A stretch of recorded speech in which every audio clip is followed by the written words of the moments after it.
all this coronavirus going on, and President Trump is having to deal with trying to get as many people tested in all the states across the country, he announces an indictment. He announces an indictment in the middle of this coronavirus, and it's an indictment against the leader of Venezuela. President Maduro is being indicted. He is indicting the leader of Venezuela on drug trafficking charges and for running a cartel in conjunction with Colombia. So President Nicolas Maduro of Venezuela was indicted this week, and he's been involved in a decades-long narcotics operation, according to the prosecutors. And there's also a $15 million reward for, I guess, his capture, which is going to be almost impossible because who's going to capture him in Venezuela? He runs the country, basically.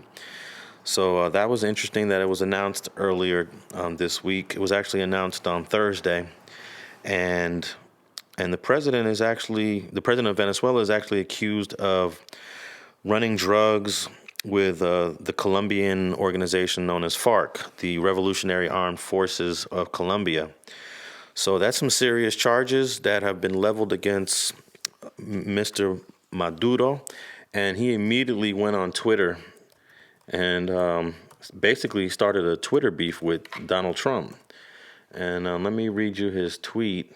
Of course, he tweeted this in Spanish, but basically he wrote here that el gobierno de los Estados Unidos, the United States government, in an extreme and vulgar fashion, has made a series of false accusations, putting the price on the heads of revolutionaries. I'm assuming he's talking about himself and his allies, who are ready to fight, who are ready to fight them in all fields and terrains, and will continue to defeat them. So he posted that on Twitter, and he actually has his Twitter account verified.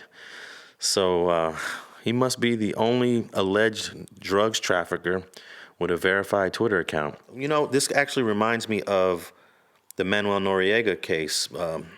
For those of you who are too young to remember, in 1989, the United States government indicted Manuel Noriega, who was the president of Panama, and he ended up sending U.S. troops down there to apprehend him. He sent the United States Army 82nd Airborne, and actually my older brother was a part of that mission. And they went down there, got Manuel Noriega, brought him back to the United States, charged him in federal court. I believe he had a trial in Miami, and he was found guilty, and he did many years, 89. He got out in the 2000s. He may have did about 20 years. He got out, and I don't know what's been going on with him since. But what's interesting in this indictment against President Maduro is that they're linking him to former President Hugo Chavez, who died in 2013, because Hugo Chavez actually hired Maduro to be part of his administration, and Maduro rose up the ranks and eventually became president. And there are some allegations that Maduro was drug trafficking way back when Hugo Chavez was the president. So that's pretty much on that.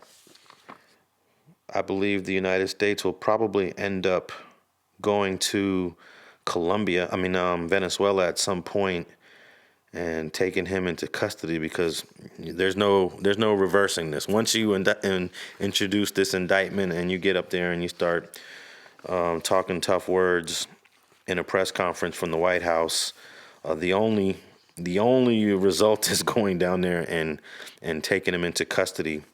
And also, the United States announced that they do not recognize him as the president of Venezuela anymore. They actually recognized a guy that he ran against. And they say they don't really know who won that election, because who knows how they're counting ballots down there. But a guy named Juan Guaido is considered the president of Venezuela to the United States. And Juan Guaido has been trying to take over, but he cannot because of the power that Maduro currently has. So interesting news coming out of Venezuela. We may be going to, there may be a military mission to go get him into custody, most likely after this coronavirus outbreak is halted.